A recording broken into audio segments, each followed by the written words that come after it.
Lastly, my posthumous thanks to the mysterious Irish immigrant soldier from the 1840s who made all this possible. His name was John Riley, a likable but troubled young man caught in the relentless tide of history. He and a band of rogues he recruited overcame their all too human weaknesses to become heroes in Mexico. My saga of Riley and his brave, flawed band of rogues, I wanted to shine a light on the sacrifices made by both sides in the needless tragedy that was the Mexican War. I retired.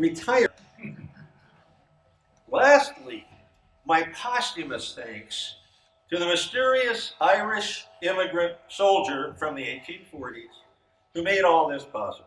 His name was John Riley, a likable but troubled young man caught in the relentless tide of history. He and a band of rogues he recruited overcame their all too human weaknesses to become heroes in Mexico. General Santa Anna. This book gave me rare insight into the Mexican point of view, how their army operated, and the character of Santa Anna.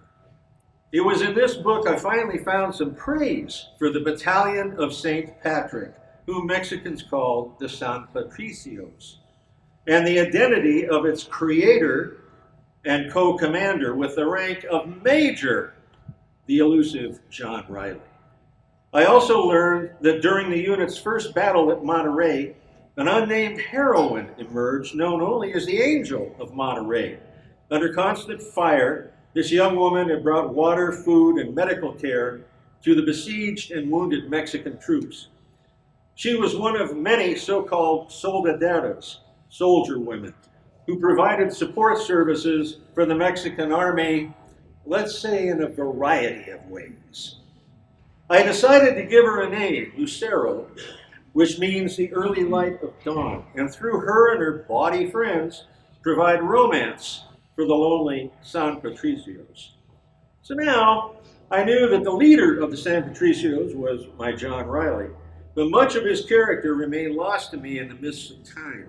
I still had no answer as to why he did what he did.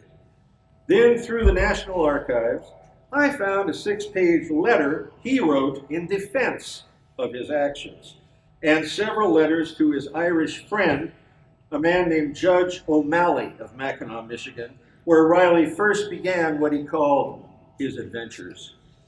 These letters, plus an interview given by O'Malley to a newspaper after Riley had become notorious, left me clues as to his speech patterns, his sense of humor, his motivations, and his character, good and bad. It was enough for me upon which to build.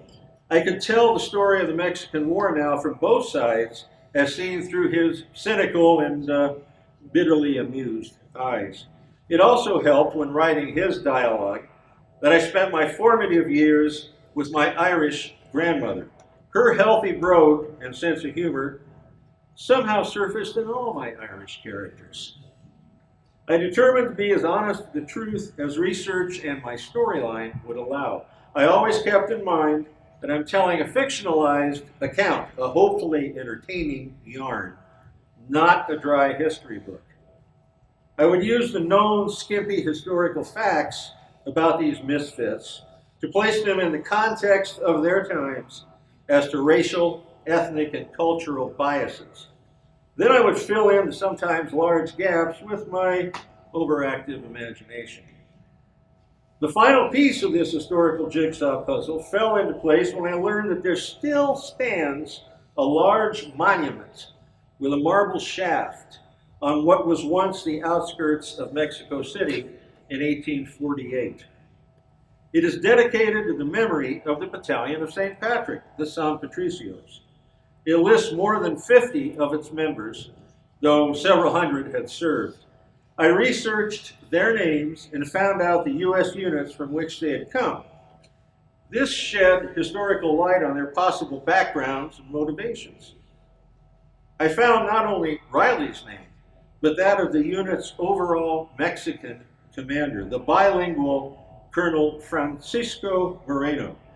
Imagine my historical joy when I discovered that he had served under Santa Anna at the Battle of the Alamo, which was 10 years earlier. Through Moreno's somewhat tortured character, I let the mythology of the Alamo shadow my tale of the San Patricios. Moreno was a dedicated Mexican patriot haunted by that failed campaign, which lost Texas and eventually led to the Mexican War.